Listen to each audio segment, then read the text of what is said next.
Bonjour à tous et merci de votre invitation et de participer à ce débat très intéressant. Le secrétaire général a bien parlé de associer technologie et cadre réglementaire. En aviation, c'est ce qu'on essaye de faire et on essaye de le faire au niveau mondial. Alors, je ne sais pas si vous savez qu'en 2021, tous les acteurs industriels du transport aérien se sont unis pour avoir un objectif commun qui est la neutralité carbone en 2050. Je vois mes collègues d'Air France, mais toute l'aviation française, européenne et mondiale est unie vers cet objectif. Et l'année suivante, 2022, l'Assemblée générale de l'OACI, qui regroupe les 193 pays des Nations Unies, se sont fixés le même objectif. Donc je pense qu'on a un cadre assez unique où entre l'industrie et les États au niveau mondial, on s'est fixé le même objectif. Maintenant, la technologie. Bon, Airbus est un acteur mondial et nous avons fait notre succès sur l'innovation. On a défini 4 piliers pour réussir cette transformation de l'industrie aéronautique vers la neutralité carbone. Premièrement, la technologie avion. Depuis le début de l'aviation commerciale, on a amélioré l'efficacité de nos avions de 80%. Aujourd'hui, un avion moderne, ça fait 64 grammes de CO2 au passager kilomètre, c'est-à-dire à peu près 2 litres au 100 pour mesurer la performance. Et on prépare déjà la génération suivante, celle de la décennie suivante, avec ce qu'on appelle les avions ultra efficaces. Et puis aussi l'avion hydrogène que nous préparons chez Airbus, qui lui s'approche du zéro émission, puisque l'hydrogène, lorsqu'elle est brûlée ou utilisée comme fuel cell, comme pile à combustible, n'émet pas de carbone. Donc sur cette partie-là, on avance très vite et très fort. Ensuite, il y a les carburants durables. Nos avions sont capables d'en prendre 50%. On prépare d'ici 2030 des avions capables de 100% de carburants durables. C'est 80% éventuellement de réduction des émissions de CO2. Troisième levier, les opérations aériennes, la qualité du voyage. On a 2 concepts innovants. Ce qu'on appelle la business trajectory, la trajectoire idéale, la plus directe, la plus efficace en vol, qui permet de réduire jusqu'à 10% les émissions de CO2. Et un concept encore plus innovant qui est le vol en formation, à l'image des oies sauvages, mais je ne sais pas si vous savez qu'il y a un wake vortex, une turbulence de sillage derrière un avion sur lequel on peut surfer. Et ça réduit aussi de 5% les émissions de CO2. Et je termine par la dernière, qui est aussi prometteuse et que je pense beaucoup d'industries explorent, la captation de carbone, parce qu'il y aura une part résiduelle à résoudre. Tout ça fait qu'on a un plan. Et nos derniers avions, vous parlez du succès commercial d'Airbus, font 20 à 25% de réduction de consommation de carburant. Ça veut dire 20 à 25% de réduction des émissions de CO2. Et donc si aujourd'hui on voit tant de compagnies aériennes acheter nos avions, c'est parce que, 1, économiquement c'est plus efficace, mais 2 aussi, ça leur permet à eux d'avancer 20-25% de réduction des émissions de CO2, c'est quand même un pas très significatif puisqu'ils sont tous engagés à la neutralité carbone. Et vous voyez que dans ce cas-là, on peut allier effectivement prospérité et décarbonation. Après, on verra dans la suite du débat que tout ça a un coût et qu'il faut pouvoir le financer. Justement, c'est la question que j'allais vous poser. Un avion qui roule avec un carburant, qui vole plutôt, enfin il roule et puis il vole, avec un carburant durable, ça coûte combien de plus que l'avion que votre A321 d'aujourd'hui? Les carburants durables sont aujourd'hui, mes collègues d'Air France le savent mieux, mais chez Airbus, on met déjà 10% dans tous nos vols d'essai, d'entraînement, etc. C'est à peu près 2 fois plus cher, 2 à 3 fois plus cher. Donc on voit qu'il y a un coût. Et c'est là où on revient à la question de ce qu'on appelle le level playing field. C'est-à-dire que ce financement-là est possible. Le transport aérien est capable de l'absorber. Alors évidemment, quand on fait des avions plus efficaces, c'est moins de carburant et c'est moins de coûts additionnels aussi. Mais ce coût-là est absorbable par l'industrie, soit, s'il y a un level playing field, c'est-à-dire des mêmes règles qui s'appliquent à tout le monde. Et nous, ce qu'on souhaiterait, c'est qu'effectivement, via l'OACI notamment, ou 2, des mesures d'aide. Et vous avez parlé des ETS. Effectivement, il y a un système, puisque malheureusement, les compagnies aériennes vont devoir payer les ETS pleinement, elles le payaient déjà, mais là pleinement, qu'une partie de ces ETS soit recyclée pour diminuer le prix additionnel, ce qu'on appelle les SAF allowances. Et là, on peut rentrer dans des cercles vertueux où en fait le système économiquement aide à passer ce surcoût avant que la production des SAF devienne beaucoup plus importante et sans doute fasse baisser le prix global de cette nouvelle énergie. Merci beaucoup Marc-Ami. Je vais continuer le tour de table. Gilles Cotte, pardon. Vous êtes chez Equans France. On va peut-être rappeler, tout le monde ne sait peut-être pas que Equans et tous les services et l'énergie de Engie qui ont été rachetés par Bouygues, qui ont fusionné avec ceux de Bouygues pour donner Equans, qui maintenant pèse quand même 10 milliards de chiffre d'affaires à peu près, de mémoire. Bonjour à toutes et bonjour à tous. Donc oui, si vous me permettez, je vais dire quelques mots sur Equans, parce que malheureusement, on est moins connus dans cette salle qu'Airbus, RTE et Vinci. Donc, et pourtant, Equans, c'est un des leaders mondiaux dans le domaine des services et l'énergie. Je ne le dis pas assez, mais au niveau de la France, on a la chance d'avoir au moins 5 ou 6 acteurs mondiaux dans ce domaine-là, et c'est suffisamment rare pour être souligné. Equans, c'est aujourd'hui à peu près 19 milliards d'euros, 90 000 collaborateurs, et surtout, c'est une société française, 40% de notre activité, on parle aujourd'hui d'Europe, c'est 85% de notre activité. Et puis Equans, pour finir, c'est 3 grandes marques, Axima, Ineo et Bouygues Energy Service. Alors, ça ne vous parle peut-être pas, mais c'est 200 ans d'histoire. J'ai été bref, juste pour les curieux, Equans, ça veut dire équation. Équation, vous n'osez pas la transition, et answer, en anglais, la réponse. Voilà. Ah, ça, c'était pour vous donner une information un peu nouvelle. Voilà, je n'avais jamais noté quand j'avais interrogé Jérôme Stubler. Alors, bon, maintenant, ce n'est pas tout. Passons à l'action, justement. Qu'est-ce que vous faites ? Alors, j'ai déjà un constat, c'est que nos métiers, ils ont un impact très fort sur le climat. On ne sait pas éclairer des villes sans consommer de l'énergie, on ne sait pas transporter des gens également sans énergie, et les bâtiments, il faut les chauffer, les climatiser. Aujourd'hui, pour climatiser, on en a le besoin avec l'élévation de la température, c'est des fluides frigorigènes, c'est de l'énergie. Bon, bref, nos métiers impactent le climat, et en plus, contrairement à l'acte de construire, et ça sauvera Vinci, c'est que nous, 80% de l'impact carbone, il est lié à l'usage de nos installations. Donc c'est un vrai challenge, et en fait on a beaucoup réfléchi, on a 3 grandes solutions qu'on propose avec nos clients, c'est-à-dire consommer moins, et on l'oublie, c'est basique, consommer vert et consommer flexible. Consommer moins, ça veut dire quoi ? Ça veut dire être capable à renoncer à une certaine plage de confort, avoir un peu plus chaud l'été, un peu plus froid l'hiver. Il faut aussi avoir cet acte et ce courage comportemental. C'est mieux régler nos installations. Il y a très peu de bâtiments qui sont équipés de gestion technique de bâtiments. C'est-à-dire qu'on conçoit des super installations, mais on ne les maintient pas et on ne les pilote pas très bien. Ça, c'est le premier point. Le consommer vert, alors là, il y a plusieurs solutions. Il y a la géothermie qui n'est pas assez poussée. Je reviendrai longuement dans cette table ronde sur ce sujet-là. C'est une très belle énergie, inépuisable, naturelle. Et il faut arriver à la développer aux côtés des réseaux. Il faut développer de l'H2. On en a parlé du photovoltaïque. Il y a des pompes à chaleur. On voit qu'on a pléthore de solutions. Le consommer flexible, c'est un peu plus compliqué. Ça va être d'effacer quelque part physiquement la frontière du bâtiment pour faire connecter des bâtiments les uns avec les autres. Un exemple très bête, un bâtiment du tertiaire, on est plutôt de 8h à 20h.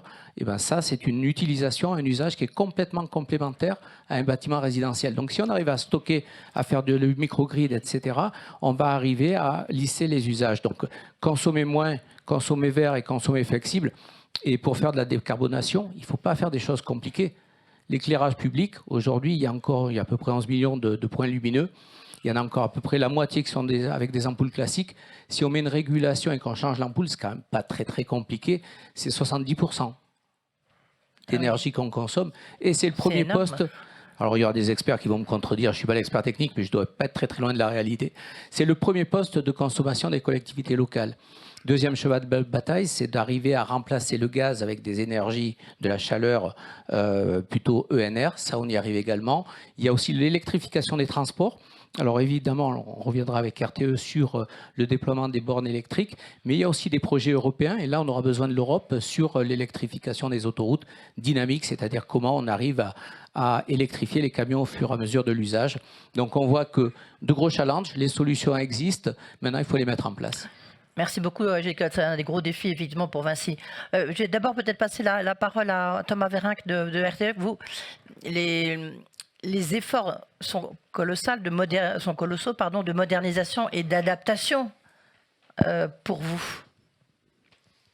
Oui, pour nous comme pour tout le monde. Hein. Oui. Oui, les efforts sont... Oui, mais parce que si vous ne le faites pas, ça veut dire qu'il n'y a pas de véhicule électrique. Si on ne met pas de réseau, il n'y a ni centrale nucléaire, ni éolienne, ni véhicule électrique. Il n'y a plus de question d'éclairage LED. Non, mais bon, effectivement, donc, on est face à un effort qui est colossal. Et on parlait au début en introduction de la neutralité carbone. moi je remarque que effectivement, le terme en lui-même est souvent assez consensuel dans la mesure où, une fois qu'on dit neutralité carbone, je pense que les gens ne se rendent pas compte de la transformation totale de l'économie que ça implique. Je pense que nous, on a réussi à faire évoluer les consciences à partir du moment où on a fait cette grande étude remise en 2021. On a dit ça signifie ça pour le secteur électrique et l'hydrogène. Ça veut dire tant de réacteurs nucléaires, tant de mâts d'éoliennes, tant de lignes de réseau, tant d'usines. Parce qu'effectivement, on peut le faire de plusieurs façons différentes, la neutralité carbone. On peut le faire en important, on peut le faire en essayant de réindustrialiser notre pays, notre continent. Et à partir du moment où on a ces chiffres-là, je pense qu'on raisonne plus de la même façon. Donc ça, c'est déjà un premier point, c'est 2050. Et puis, c'est vrai qu'on se préoccupe souvent de 2050, mais moi, j'ai toujours eu tendance à penser que l'objectif qui était le plus structurant, c'était celui de 2030. Parce qu'en fait, 2030, c'est dans très peu de temps. Et que 2050 donne l'impression qu'on a le temps de réfléchir à notre trajectoire, ce qui est en réalité pas vrai quand on regarde la trajectoire de neutralité carbone. Mais en fait, 2030, la quasi-totalité des options technologiques sont prescrites par le fait que l'objectif va être atteint dans 6 ans. Une fois qu'on a dit ça, 2030, il n'y a plus beaucoup d'options possibles pour faire baisser les émissions de 55%. Il faut électrifier et il faut relativiser les débats Twitter sur la part respective du nucléaire ou des énergies renouvelables. En fait, il y a besoin du nucléaire existant. Il y a besoin de relancer un programme, mais ça porte sur 2035. Il y a besoin des énergies renouvelables, il y a besoin d'efficacité énergétique et il y a besoin de modération des consommations. En fait, il y a besoin d'à peu près tout. Mais surtout, et là, c'est vrai que je trouve que c'est un développement positif du débat, que ce soit la neutralité carbone ou le moins de 55%, c'est un très grand programme d'équipement. Ce sont des programmes d'équipement. Et les programmes d'équipement que l'Europe ou la France n'a pas connus depuis les années 80 en réalité, à tel point que je pense qu'une partie des personnes, on n'a plus du tout les réflexes de savoir ce que ça veut dire que de faire un grand programme d'équipement. Ce programme d'équipement, ça signifie déjà ne pas remettre en cause de manière permanente les objectifs, mais se concentrer sur les modalités. Ça veut dire effectivement trouver des manières de protéger ou de rendre possible en subventionnant, parce que c'est vrai qu'en ce moment, on a une partie des industriels qui sont absolument attirés par les États-Unis du fait de la faculté considérable des facilités qu'ils ont à s'y implanter, et que si jamais on n'est pas capable d'offrir le même principe de subventionnement et qu'en plus on n'est pas protégé, en fait la compétition n'est pas extraordinairement juste. Mais c'est un programme d'équipement qui peut rassembler tout le monde, parce que vous parliez de nucléaire, d'énergie renouvelable, de réseau, de rénovation des bâtiments ou de construction d'usines, ce sont des investissements. C'est l'économie du CAPEX. Voilà. Et faire cette économie du CAPEX dans un contexte politique, économique, avec des taux d'intérêt qui sont élevés, avec des marges budgétaires qui sont réduites pour utiliser une litote, c'est très compliqué. Voilà. Donc je pense qu'on en est là, mais que si jamais on n'arrive pas à en faire un programme d'équipement pluriannuel, de toute façon, on ne fera pas cette transition. Qu'il faudrait, à votre avis, qu'il y ait un coût de combien ? En fait, les coûts... j'ai passé mon temps à écrire des rapports avec des milliards d'euros par-ci par-là, donc je peux vous les faire par catégorie. L'investissement est très important, mais en réalité, c'est ce que disait monsieur le secrétaire général, je crois, on parle de milliards d'euros d'investissement, il faut prendre en compte les dépenses d'aujourd'hui et comparer ce qui est comparable. La France, c'est 60%, on parle toujours nucléaire renouvelable, mais la France importe 60% de son énergie. 60% de l'énergie en France est fossile. On parle de relancer des débats publics. Il n'y a pas eu de débat public pour savoir si on avait 60% d'énergie fossile en France. C'est le principe de réalité. Donc quand en 2022, on dépense 115 milliards d'euros de factures énergétiques, essentiellement pour importer du pétrole et du gaz, en fait, il faut se rendre compte d'une chose, il n'y a pas une seule grande puissance, à part peut-être le Japon, qui est dans une situation à ce point d'import. Donc en réalité, oui, électrifier, ce sont des investissements qui sont très importants, mais ce sont des investissements qui ont une valeur climatique et qui ont eux aussi une valeur stratégique et économique. Et donc je pense qu'il faut aussi le regarder dans cette perspective-là. Merci Thomas Werinck. Dernière panéliste sur cette question des enjeux. Isabelle Spiegel, donc de Vinci. vous, les enjeux sont énormes. En plus, vous êtes dans un contexte très difficile parce que vous êtes confronté à une crise de l'immobilier qui, évidemment, ne facilite pas cette adaptation. Des taux d'intérêt très élevés, comme l'a souligné à l'instant Thomas Vérinck. Comment vous faites pour...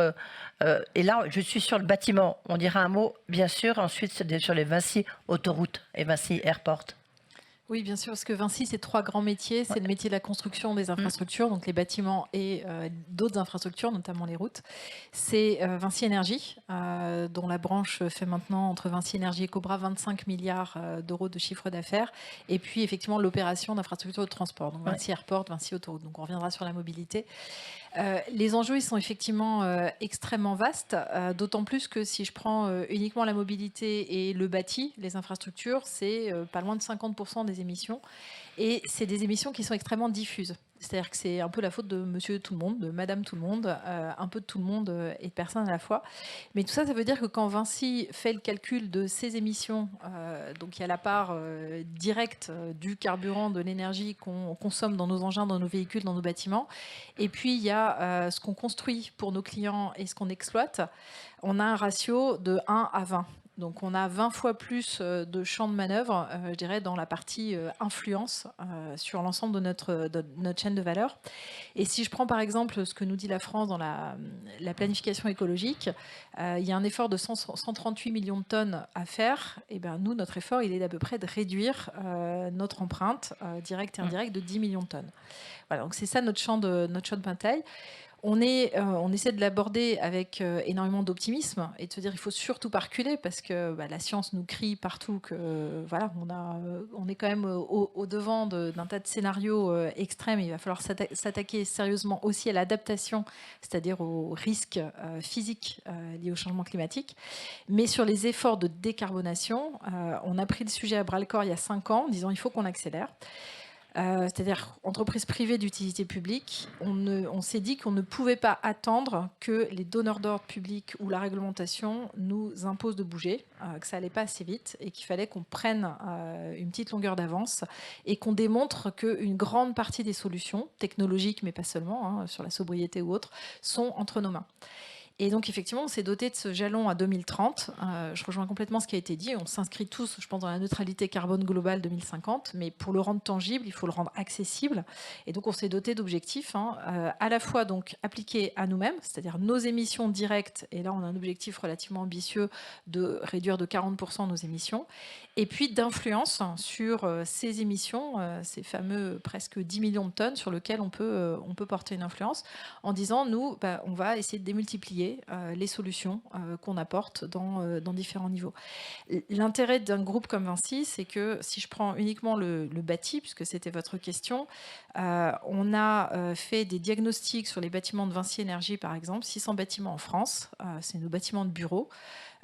Et aujourd'hui, on mesure l'efficacité énergétique. Donc, on a une plateforme, je dirais, assez avancée de pilotage des données. On trouve encore aujourd'hui, en 2024, jusqu'à 30% d'économies faisables, donc par du pilotage précis et un certain nombre de senseurs, on va dire de capteurs pour suivre l'efficacité énergétique. Donc ça, c'est le premier niveau. Et puis après, effectivement, il y a le fait de changer de type d'énergie. Et donc, les besoins d'électrification sont effectivement massifs et directement des opportunités pour le groupe. Donc on s'est dit, ça ne marchera aussi que si on applique à nous-mêmes. Donc quelque part, utilisons le terrain d'expérimentation absolument gigantesque des 300 000 chantiers par an de Vinci, ou projets, c'est pas que des chantiers de BTP, pour effectivement expérimenter nous-mêmes, passer à l'action et puis le prôner ensuite aux différents échelons de notre chaîne de valeur, puisqu'on travaille après en partenariat avec des fournisseurs sur le béton bas carbone par exemple, et puis directement nos clients et donneurs d'ordre. Mais justement, les clients et donneurs d'ordre, est-ce qu'ils sont déjà dans cette optique-là, ou alors souvent vous devez faire preuve de beaucoup de pédagogie et c'est peut-être là où le bas blesse? Alors, les deux, je dirais qu'heureusement, ça évolue. Moi, je travaille dans le domaine de l'environnement et du développement durable depuis plus de 25 ans. Ça évolue. C'est-à-dire depuis 3-5 ans, on va dire, il y a quand même une accélération du nombre de donneurs d'ordre, publics et privés, qui s'intéressent de très près à la question de l'environnement et qui savent quoi nous demander. Ça reste par contre pas encore du tout la grande généralité sur l'ensemble des niveaux, et souvent pas par volonté de pas y aller, mais par manque de connaissances. C'est-à-dire qu'on voit énormément de clients qui seraient prêts à nous mettre des critères environnementaux, mais qui ne savent pas comment les formuler, qu'est-ce qui est accessible. Si je vous demande quelque chose où Vinci est seul à avoir sa technologie, on a fait Power Road, une route qui chauffe. En fait, le début des réticences, c'était oui, mais si on n'a pas un équivalent sur le marché, on ne va pas répondre aux critères des appels d'offres publics.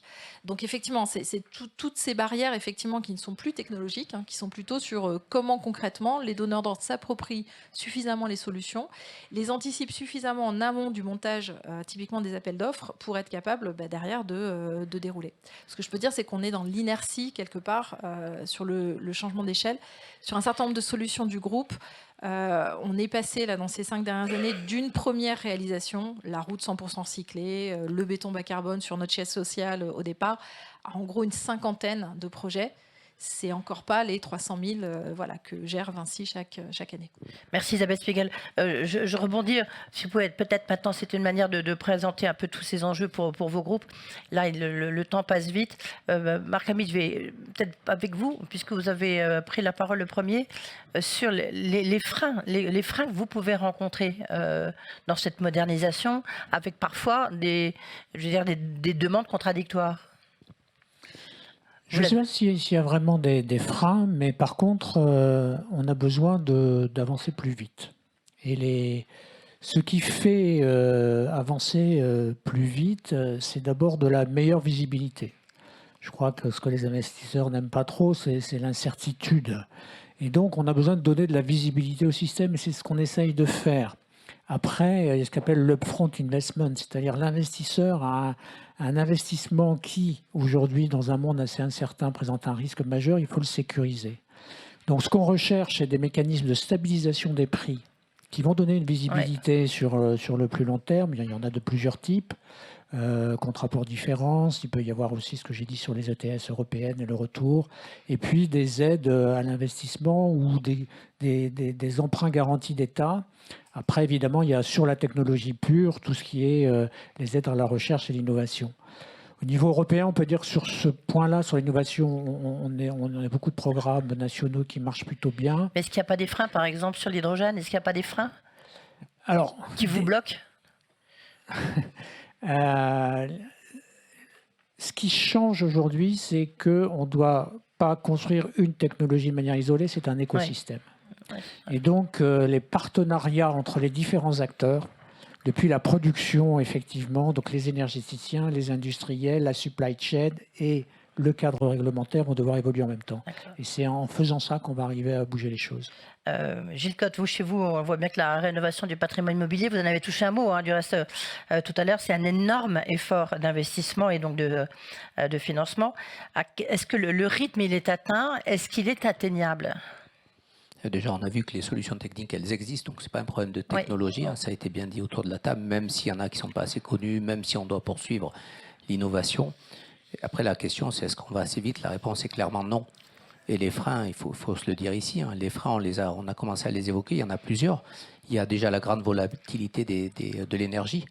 Marc le disait, vous êtes un industriel, vous dites peut-être que ma chaudière, je vais attendre de la remplacer sur mon bâtiment parce que si le gaz continue à baisser, le retour sur mon projet, il va changer. Donc il y a la grande variabilité des prix de l'énergie. Le deuxième sujet, c'est l'accès à l'investissement. Et puis le troisième, ici il y a beaucoup de grands groupes, mais il ne faut pas oublier les petites entreprises et les collectivités locales qui ne savent pas forcément comment prendre le projet de décarbonation de leur collectivité, de leur bâtiment, etc. Donc effectivement, il faut les accompagner, il faut accélérer. Et là, toutes les sociétés de la profession y travaillent. Je vous donne 2 exemples qui ont été faits au niveau des Quants, mais ils sont faits aussi par nos confrères. On a lancé avec la Banque des Territoires et Tikeo une plateforme de financement qui est ouverte aux clients du tertiaire et des collectivités locales. Ça s'appelle les FIWAT et ça permet à des clients d'avoir accès à du financement. C'est-à-dire que si vous financez l'ensemble de vos travaux, dès l'année 1, vous allez avoir tous les retours sur investissement et vous allez lisser la charge. Et ça s'appelle, il y a une évolution législative, je crois que c'est de mars 2023, sur ce qu'on appelle le marché global de performance à paiement différé. Désolé pour ces termes un peu barbares, mais c'est une solution. Et des solutions de financement privé, il y en a partout. Le deuxième, c'est plus compliqué, c'est comment on fait Et on s'est aperçu qu'il y avait des experts, il y avait des conseillers, mais peu de sociétés qui s'engagent. Et là aussi, nous et les confrères, par exemple chez Equans, c'est une grande nouveauté. On va lancer Carbon Shift. Comme son nom l'indique, ça va être une société dédiée à la décarbonation. C'est une société européenne. Il y aura des centaines d'experts et l'idée, c'est d'aller de la conception jusqu'à la réalisation, c'est-à-dire faire un audit environnemental et carbone, proposer des solutions et surtout s'engager avec une bonne forme contractuelle qui s'appelle des contrats de performance énergétique, qui poussent les sociétés de nos métiers à s'engager sur des résultats tangibles et qui diminuent le risque de nos clients. Voilà. Isabelle Spiegel, je suis sûre que vous pouvez rebondir sur ce qu'a dit Gilles Cotte, mais comme le temps passe vite, j'aimerais, vous l'avez mentionné tout à l'heure sur les véhicules électriques, je voudrais que vous nous parliez sur les routes qui chauffent, et je voudrais que vous nous parliez de la grande question, c'est comment faire justement sur la question des poids lourds.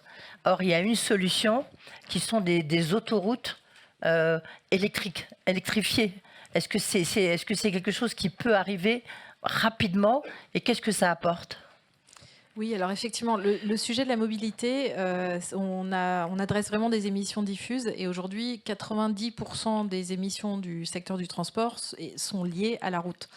Dont 25 d'ailleurs à l'autoroute, alors que ça n'est que 1% des kilomètres installés en tout cas en France.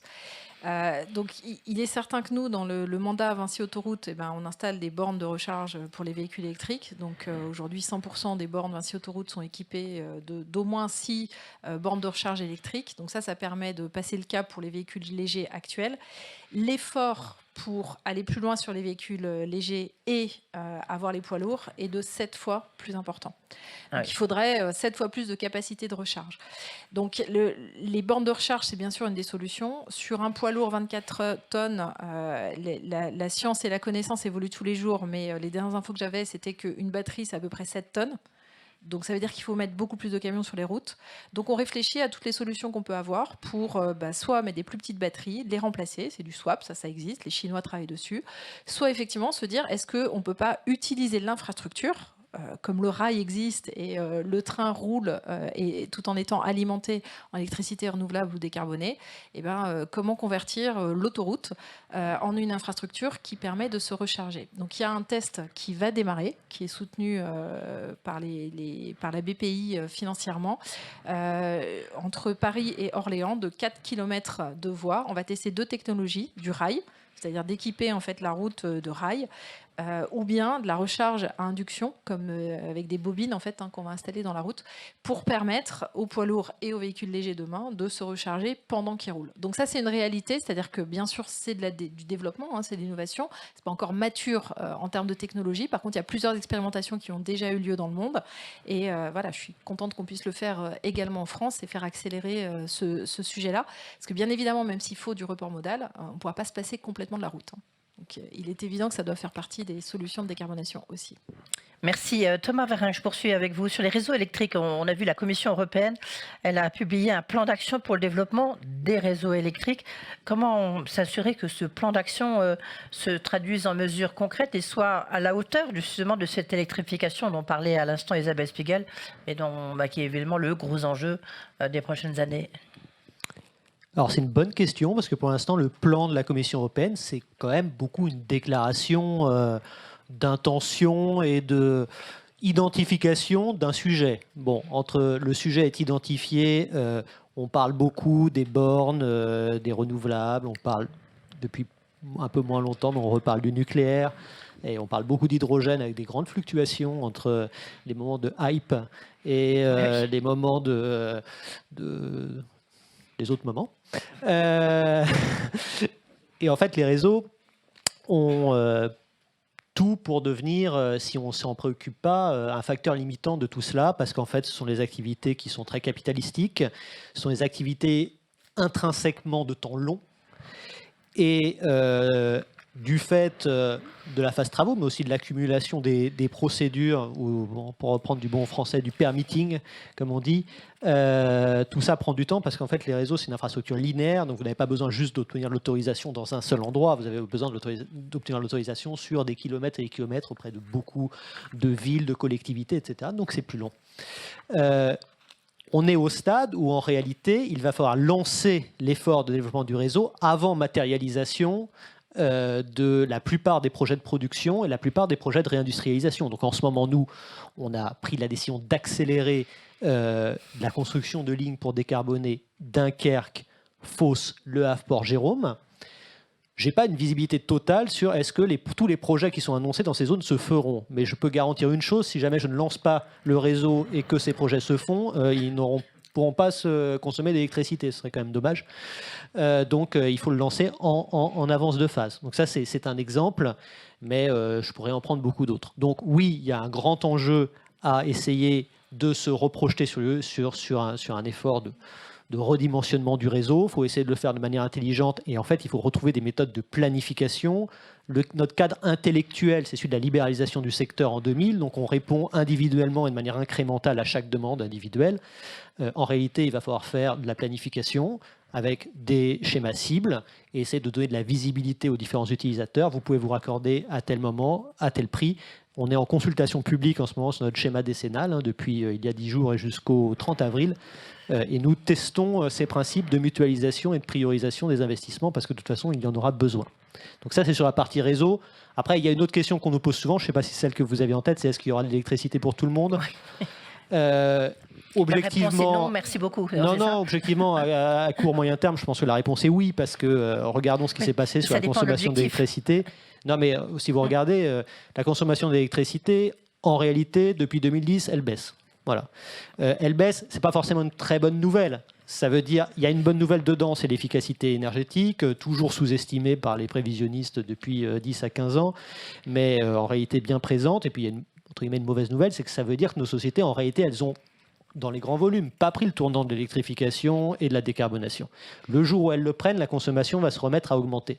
Mais la France aujourd'hui exporte et exporte beaucoup, mais la consommation d'électricité entre aujourd'hui par rapport à 2019, elle a baissé de manière importante, plus qu'avant, elle a baissé de hors effet météo de 8-9%, donc c'est quand même beaucoup. Donc il y a encore de la marge. La partie mobilité électrique, c'est pas ce qui consomme le plus. 18 millions de véhicules électriques, c'est 40 TWh, c'est moins que le chauffage aujourd'hui. Donc c'est pas ce qui consomme le plus. Ce qui consomme le plus dans ces perspectives, c'est la production d'hydrogène. Et sur la production d'hydrogène, l'incertitude, elle ne porte pas sur les quantités d'électricité à moyen terme, elle porte sur les prix de l'électricité. Voilà. TQFD, oui. J'ai encore beaucoup de questions, mais le temps passe vite. Je voudrais, puisque François-Xavier Bellamy est resté, demander à chacun d'entre vous qu'est-ce que vous attendez de la nouvelle mandature. Comme ça, il aura peut-être une réponse, on ne sait jamais. Isabelle Spiegel. Et après, vous pourrez poser vos questions, évidemment. Je dirais qu'on a toujours besoin de direction, en fait. Pas forcément de réglementer l'ensemble des moyens qui permettent d'atteindre cette direction. Donc, on aimerait avoir plus d'approche performantielle et un petit peu moins de détails exactement sur tout ce qu'il faut mettre en œuvre, parce que ça peut être un frein à l'innovation également. Et je pense que tout ce qui a été fait avec la planification écologique en France a quand même permis de donner ce cadre de répartition des efforts à fournir.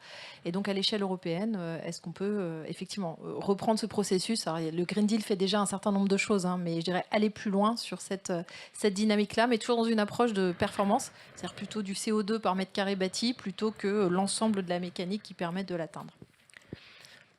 Marc, ami.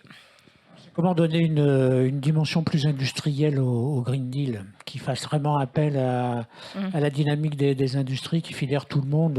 L'objectif est fixé a priori, mais comment on y arrive? C'était la question, je pense, posée dès l'introduction. Et comment on met en marche l'industrie tout en préservant sa compétitivité, parce qu'on est tous dans un monde ouvert et en concurrence.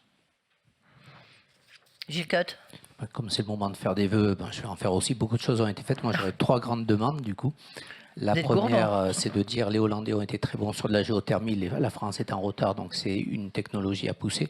Je crois que j'ai largement parlé de cette techno. La deuxième, on pense toujours énergie primaire. Il faut faire du nucléaire, il faut faire de l'ENR. On oublie les réseaux. Et il y a des investissements colossaux à la fois chez RTE et Enedis, mais derrière, il faut des sociétés et de la main-d'œuvre. Donc, on a un problème de compétences derrière pour faire face au mur d'investissement. Le problème n'est plus trop la production, mais la distribution. Et Thomas ne m'avait rien soufflé pour dire ça. Et le troisième point qui me paraît important, je rebondis sur Isabelle, on n'en parle jamais, c'est l'électrification, la décarbonation des transports et des véhicules lourds. Pour être complet, il y a même une troisième technologie, c'est les caténaires qui ont été traduits et testés en Allemagne. Les Allemands font leurs tests, les Français font leurs tests, mais demain, un camionneur, il part d'Allemagne, il va jusqu'en Espagne, et s'il s'arrête au niveau de la frontière de Strasbourg, Il faudra ça ne changer. sert à rien. Donc Ouais. il faut une vraie volonté européenne, et c'est un vrai sujet. Aujourd'hui, c'est un impact carbone énorme, et on n'avance pas. Oui, on parlera beaucoup des critères de standardisation dans la deuxième table ronde, mais c'est sûr que c'est vraiment un des points importants. Thomas Vérinck, une question à votre voisin, ou du moins... Donc de non, manière plus largement, très qu'est-ce que vous facile et attendez égoïste, je suggérerais de bien penser au réseau et pas uniquement à la partie production qui quand même concentre l'essentiel des débats. Non, mais au-delà de ça, je pense que c'est les conditions de réalisation du plan industriel et du plan d'équipement. On ne peut pas répondre à l'IRA américaine juste par de la norme. Ça, j'en suis absolument persuadé. Voilà, il faut qu'on arrive à avoir un outil à la hauteur de cela, sinon je crains qu'on fasse des plans sur la comète. Oui, ça c'est un point important. En préparant cette table ronde, c'était Jean-Pierre Oued d'Eden qui disait « Maintenant, je pense qu'il faut en fait déréguler la régulation. » Et c'est un peu le grand enjeu. Une réponse, François-Xavier Bellamy? Courte, pardon. Oui, moi je suis parfaitement en phase avec tous ces vœux. Je crois qu'on a besoin de retrouver une logique qui consiste à définir des stratégies plutôt qu'à fixer des contraintes, que quand on fixe des caps, il faut garder toujours ce principe de neutralité technologique. On en parle pour l'énergie, mais on aurait pu en parler aussi pour la mobilité, par exemple. Sur le 100% véhicule électrique, je pense que c'est une approche qui a clairement manqué. La neutralité technologique, ça veut dire on a confiance dans nos industries, on a confiance dans le savoir-faire de nos industriels, de nos ingénieurs, de nos scientifiques, de notre capacité de recherche et d'innovation. On fixe un cap et ensuite on se donne les moyens de l'atteindre. Mais on n'a pas besoin de confondre les métiers. Le rôle du législateur n'est pas de définir la bonne technologie. Le rôle du législateur, c'est de fixer le but à suivre et le cap à poursuivre ensemble. Sur la question, on le voit très bien sur la question des réseaux. D'abord, la question des réseaux, elle est très liée aussi à une stratégie de production. Donc les deux sont évidemment, vous le savez mieux que moi, mais intrinsèquement liés. Moi, ce qui me frappe, c'est que, prenez la question de l'hydrogène, par exemple. On a d'un côté des États-Unis qui décident d'investir massivement par la subvention publique dans la production d'hydrogène. Et de l'autre côté, on a une Commission européenne qui est en train de statuer sur l'ouverture à la concurrence des futurs tuyaux qui n'existent pas encore pour transporter l'hydrogène qui n'est pas produit, en créant les règles d'un marché avant même qu'il ait commencé d'exister. Je pense qu'on touche... Et avec évidemment tout ce qui va autour, hein. Je parle de ça parce que c'est vrai que moi je me suis beaucoup battu contre le fait qu'on a une réglementation qui est paralysante aujourd'hui pour le déploiement d'un réseau hydrogène à cause de cette passion de la concurrence qui aujourd'hui résiste encore un peu, même si je suis d'accord avec vous, monsieur le secrétaire général, la notion de stratégie industrielle aujourd'hui n'est plus du tout tabou en Europe, heureusement, mais on a encore un pas à faire pour réussir à mettre en cohérence la politique européenne avec les objectifs qu'on se fixe. Et ça ne veut pas dire qu'il faille renoncer à l'idée de la concurrence, loin de là, mais ça veut dire que quand on décide qu'on a un objectif commun à atteindre en termes de décarbonation, qui est absolument majeur, eh bien, il faut qu'on se mette en cohérence avec cet objectif. Et puis le dernier point, c'est là, encore une fois, je le redis, on en a peut-être, c'était pas le cœur de cette table ronde, mais je crois que c'est un enjeu majeur. La vraie cohérence à créer, elle est avec la politique commerciale européenne. Le marché européen sera le plus grand levier vers la décarbonation mondiale. Et si on ne parle que de l'exigence de décarbonation fixée à nos propres producteurs, alors c'est absolument certain aussi qu'on ne pourra pas réussir à relever le défi mondial du dérèglement climatique. À la fin, si on fait une sorte de répartition mondiale des tâches avec les États-Unis qui investissent, la Chine qui produit et l'Europe qui régule, on ira dans le mur tous ensemble. Il y aura évidemment un décrochage économique européen qu'on est déjà en train de toucher du doigt et on n'a pas le droit de consentir à l'appauvrissement de l'Europe parce que sinon on condamnera aussi le projet européen et l'exigence climatique dans le cœur et dans l'esprit des citoyens de nos pays. Et on doit pouvoir faire en sorte que l'Europe se serve de son marché pour créer cette incitation à la décarbonation dans le reste du monde. C'est vraiment la priorité absolue qui devrait aussi nous guider en parallèle du travail que font nos propres industriels dont nous sommes très fiers en Europe de pouvoir compter sur l'exemplarité et sur l'exigence. Merci encore. Je suis désolé parce que moi je vais être obligé de m'éclipser pour aller prendre un train. Je suis vraiment confus. Mais non, c'était prévu. Merci beaucoup et merci d'être resté. C'était surtout passionnant de pouvoir vous écouter et de pouvoir entendre vos contributions à ce débat essentiel. Merci encore à Équilibre des énergies de nous avoir réunis. Merci François Xavier. Question dans la salle, est-ce qu'il y en a? Il y a un jeune homme qui a un micro. Alors, je sais que vous êtes tous très légitimes à participer à cette table ronde. La seule question, allez droit au but, posez votre question et ne partez peut-être pas dans des phrases un peu trop longues. Merci beaucoup. Alors, il y a un monsieur là et après au fond. Alors, monsieur, présentez-vous. Oui, bonjour, David Kahn, Union France-Allemagne. C'était une question pour monsieur Bellamy, mais il s'en va. Ouais, il a l'ambition d'élargir la taxe carbone aux produits manufacturés. Sachant que l'industrie européenne est quand même très exportatrice, est-ce qu'il n'a pas peur de handicaper le commerce européen? Et puis une question adjacente, pour faire une politique européenne commerciale efficace, on voit bien les dissensions qui existent, par exemple à propos du CETA entre la France, l'Allemagne. En fonction de ses intérêts, chaque pays défend une politique commerciale un petit peu différente. Est-ce qu'il ne faudrait pas penser à mettre en place, comme le proposent plusieurs partis politiques dans cette campagne, un gouvernement fédéral européen sur quelques compétences très resserrées, comme la défense, l'industrie, le commerce? Merci. Alors, maintenant que François-Xavier Bellamy, qui peut répondre à cette... Ah ben il est là, il est resté pour votre... Attention, votre train, vous avez un train, on ne voudrait pas être responsable de votre absence quelque part. Est-ce qu'on peut brancher le micro là, celui-là? Le micro numéro 5, me dit François-Xavier Bellamy. C'est bon? Non, il ne faut rien toucher normalement. Ah, merveilleux. Voilà. Magnifique. Oui, je vais vraiment m'enfuir parce qu'en plus, en France, les trains roulent toujours à l'heure, donc du coup, il ne faudrait pas que je rate le mien. Ils partent à l'heure. Grâce à notre magnifique réseau.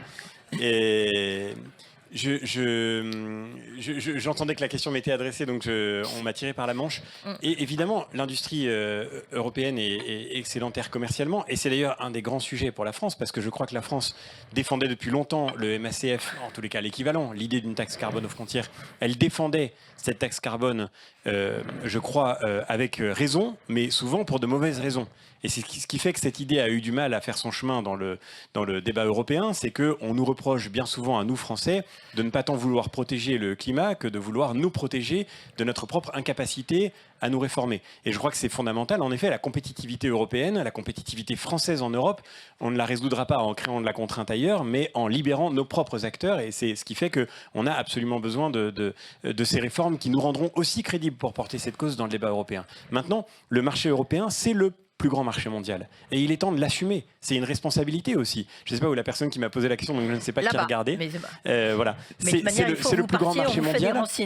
Et donc on a aujourd'hui une responsabilité majeure. Si on veut être sérieux avec le dérèglement climatique, il faut qu'on puisse faire de ce marché un levier dans la transition. Et je le disais tout à l'heure, aucun producteur mondial ne peut contourner le marché européen. Donc à nous d'en faire une force, à nous de faire un atout commercial aussi de cette volonté de mettre en cohérence notre exigence environnementale pour ceux qui produisent chez nous avec celle que nous voudrions imposer à ceux qui vont importer chez nous. Et ça, ce travail-là, je crois, il est décisif pour pouvoir réussir à faire en sorte aussi de rendre de l'oxygène, c'est le cas de le dire, à nos propres acteurs industriels, ce que les États-Unis font d'une manière très décomplexée. Il n'y a aucune raison qu'on ne s'autorise pas de le faire nous aussi. On ne peut pas être le dernier continent au monde qui croit encore et qui pratique avec fidélité la religion de l'OMC que plus personne d'autre ne comprend. Et donc il n'y a pas de raison qu'on n'assume pas d'avoir des intérêts à défendre et aussi des principes à faire valoir dans notre politique commerciale.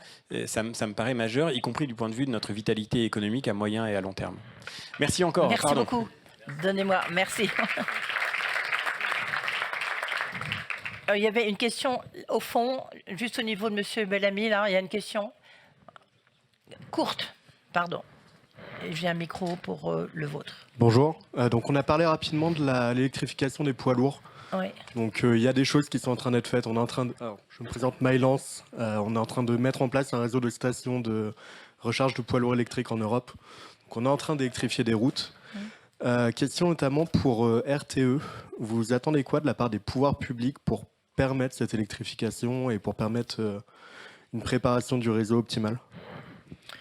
Mais je vais vous répondre très rapidement parce que j'attends quelque chose de vous dans un premier temps. J'attends que vous répondiez à notre consultation pour me dire où vous voulez mettre des dépôts de logistique. Parce qu'en réalité, là maintenant, on est vraiment dans dans l'objectif, dans l'état d'esprit d'essayer d'identifier les zones du territoire qu'il va falloir électrifier et d'essayer de le faire pour plusieurs raisons à la fois. C'est-à-dire qu'en fait, il ne faut surtout pas qu'on se construise le réseau du nucléaire, le réseau des renouvelables, le réseau des centres logistiques, le réseau des aéroports dans lequel il y aura du ISAF qui sera utilisé. Non, il faut qu'on construise un réseau complet par zone et qu'on capte la bonne information sur là où un certain nombre de choses vont se passer. Donc ça, c'est la première information dont on a besoin. Ensuite, les puissances qui sont liées à l'électrification des poids lourds, bon, c'est pas négligeable, mais on saura gérer après. Merci beaucoup. Vous voulez rajouter quelque chose, Isabelle Spiegel? Non, là-dessus? Non. Autre question là. Le monsieur là, et après madame là. Pardon, oui, Éric Sartori, j'ai une association environnementale. C'est une question pour RTE. Comment vous faites pour ne pas vous trouver dans la situation allemande où ils ont 6000 km et 7 ans de retard dans le développement de leur réseau et où la Cour des comptes explique aux régulateurs allemands qu'il va leur falloir plus que les 10 centrales à gaz prévues parce que, comme l'a rappelé M. Bellamy, toutes les technologies de production d'électricité ne sont pas équivalentes en ce qui concerne les besoins de réseau, surtout si on ajoute en plus les problèmes de disponibilité de cuivre, etc., de matériaux critiques. Alors, bonne question. L'objectif de notre planification, c'est de ne jamais nous retrouver dans la situation allemande. Donc, en fait, ce qui est bien, c'est qu'on sait... Ce qu'il ne faut pas faire. On sait qu'effectivement, le programme de réseau allemand a pris du retard pour un certain nombre de raisons qui sont, je pense, bien identifiées. Donc, le réseau français, lui, on part le point de départ est quand même plus favorable. Les Allemands n'avaient pas un système qui était en réalité national, ils avaient une coexistence de systèmes régionaux et donc ils n'avaient pas de très très grandes artères nord-sud. Nous, le système qu'on a hérité du parc nucléaire est quand même plus maillé, donc plus fort. Donc je dirais le réseau français, il est plus vieux, mais il a une meilleure structure à date. L'objectif, c'est que ponctuellement, on fasse des retouches sur la structure à temps et qu'on soit donc jamais dans la situation allemande où ils sont obligés de pallier le manque de structure du réseau par ce qu'ils appellent du redispatching, c'est-à-dire qu'en gros, ils arrêtent des éoliennes au nord pour faire fonctionner des centrales thermiques au sud, ce qui leur a coûté en 2022 4 milliards d'euros. Ce ne sont pas des investissements, ce sont juste des coûts d'opération. Et donc l'objectif, c'est de ne pas arriver à ça, d'où la nécessité de s'y prendre suffisamment en amont et d'essayer d'avoir une planification territoriale intelligente. Mais ça, je pense qu'on peut y parvenir. Merci. Il y a une question, madame? Oui, bonjour. Bon.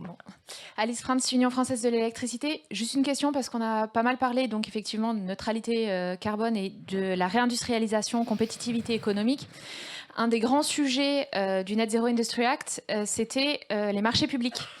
Et notamment la prise en compte des critères non pris dans les marchés publics. Pensez-vous qu'il faille aller plus loin sur le contenu local ou pas? Isabelle Spiegel. J'ai envie de répondre oui de façon très spontanée, parce qu'on est aussi dans des métiers où, si vous êtes dans la construction, on a en général des filières qui sont quand même majoritairement locales. C'est le cas des agrégats, du sable, du ciment également. C'est pas le cas de l'ensemble des infrastructures d'électricité, et ça va passer par là en fait. Je pense qu'il faut effectivement à la fois réindustrialiser et ne pas négliger le nombre d'emplois qu'on a déjà. Et enfin, Vinci, c'est 280 000 collaborateurs, dont moitié sont des compagnons en fait. Donc ça, c'est une main-d'œuvre qui est déjà utilisée, on va dire, au profit des infrastructures, et par contre qui a très largement un rôle à jouer dans l'ensemble de cette transition environnementale et énergétique. Donc oui, il y a beaucoup de choses qui vont passer par là, et tout ce qui va toucher à la circularité nécessaire pour accompagner cette électrification massive des usages, ça veut dire qu'il faut dès le départ réfléchir aux boucles de recyclage de tout. Enfin, on vient de citer le cuivre, on peut citer le lithium et tous les métaux ou minéraux rares qui sont utilisés, sur lesquels dès le départ il faut penser à la manière de créer ces filières de seconde vie en fait pour tous ces matériaux. Quelqu'un veut compléter la réponse? Gilles Cotte. C'est vraiment une question majeure parce que... Micro, s'il vous plaît. On va prendre l'autre. C'est mieux? Je dis c'était vraiment une très très bonne question parce que je crois qu'on va vivre la trentenaire de l'électrification. On voit que l'électrification des usages va modifier complètement les réseaux, complètement aussi le lien entre producteurs et consommateurs. Des consommateurs d'hier deviennent des producteurs. Le retail, la logistique, etc. Ça modifie complètement notre façon de travailler.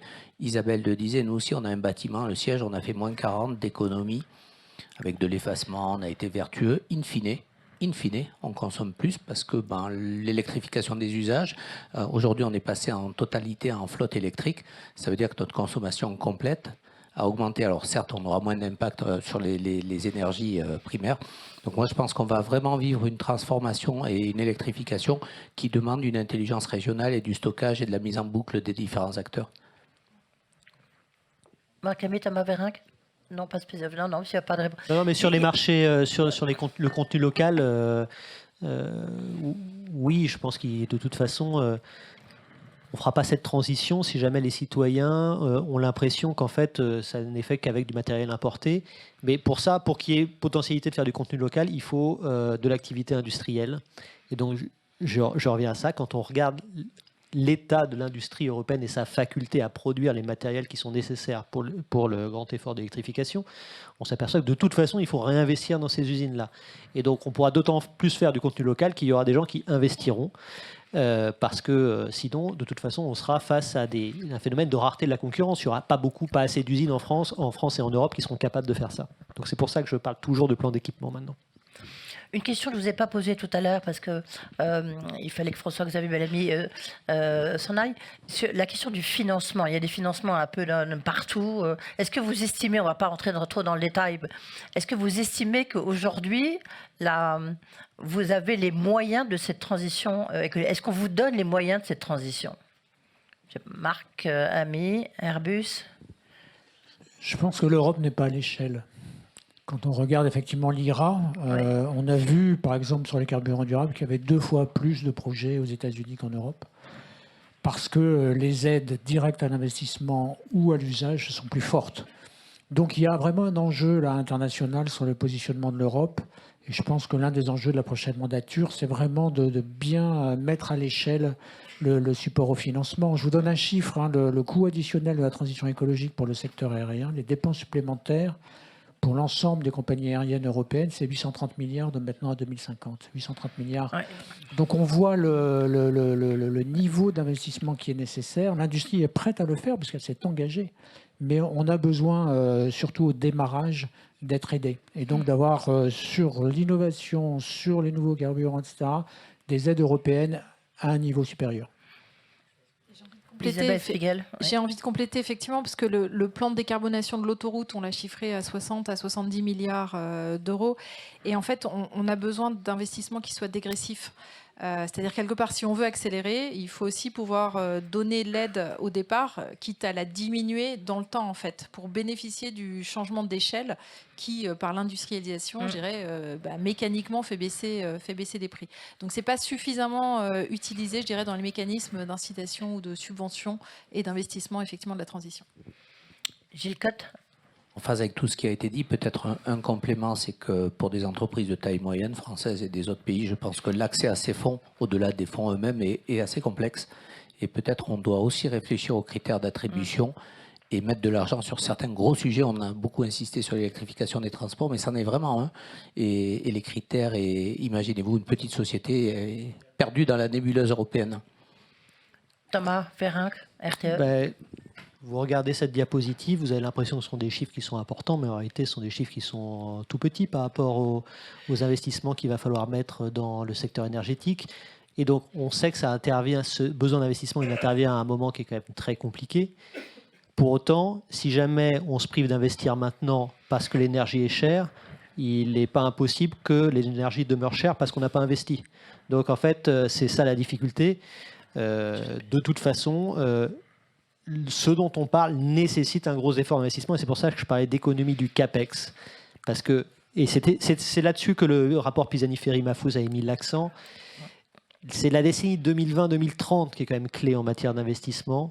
Bon, après aussi bien sûr, mais il n'y a pas de doute qu'on est face à des besoins d'investissement qui sont très importants à un moment où les marges de manœuvre budgétaires des États et financières des entreprises et des particuliers sont quand même pas extraordinairement fortes. Mais d'accord avec ce qui a été dit, accéder plus facilement à ces fonds et essayer de passer à l'échelle quand on regarde ce qui est fait par les autres grands blocs, que ce soit les États-Unis ou la Chine. Merci. Une dernière question avant de passer la parole à Yann Verling qui nous a rejoint.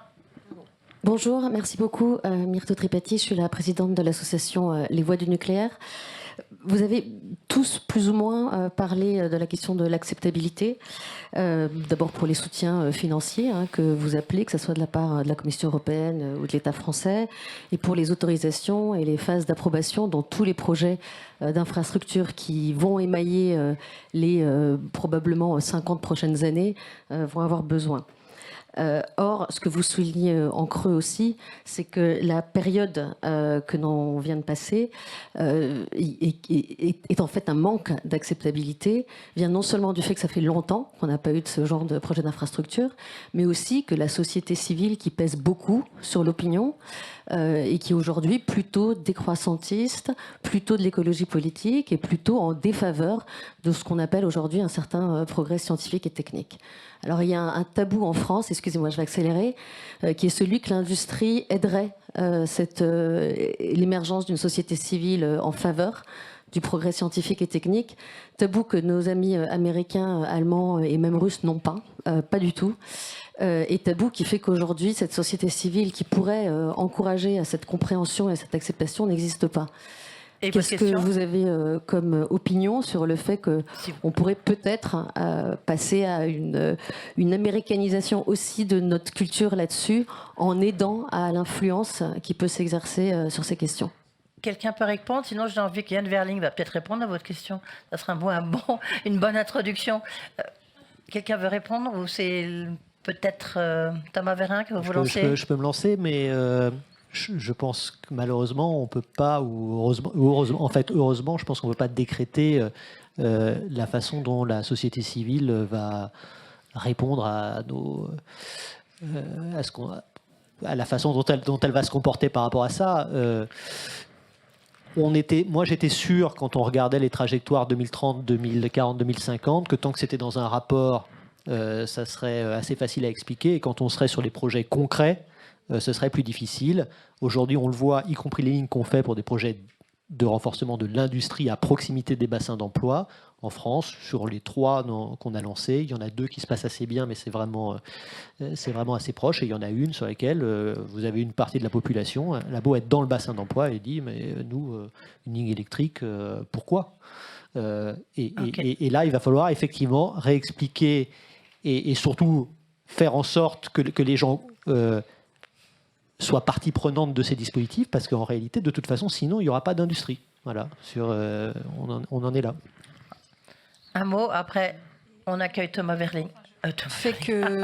Renchérir sur le fait qu'il y a besoin d'un effort de pédagogie énorme auprès des projets et qu'il faut sans doute réfléchir à ce qu'elles deviennent partie prenante du projet elle-même. Donc, quelque part, quelle valeur ajoutée pour les communautés locales proches des projets, etc. Et c'est vrai qu'il faut qu'on arrive à recréer cette fierté de la réindustrialisation européenne, si on veut l'appeler comme ça, telle qu'on l'a eu dans le passé et qu'on est en train de perdre en fait aujourd'hui. Or, je pense que c'est à nous tous de se mobiliser sur cette cause-là et de dire aujourd'hui, soyons fiers de notre capacité à effectivement décarboner la société. Il y a encore un petit peu de boulot là-dessus.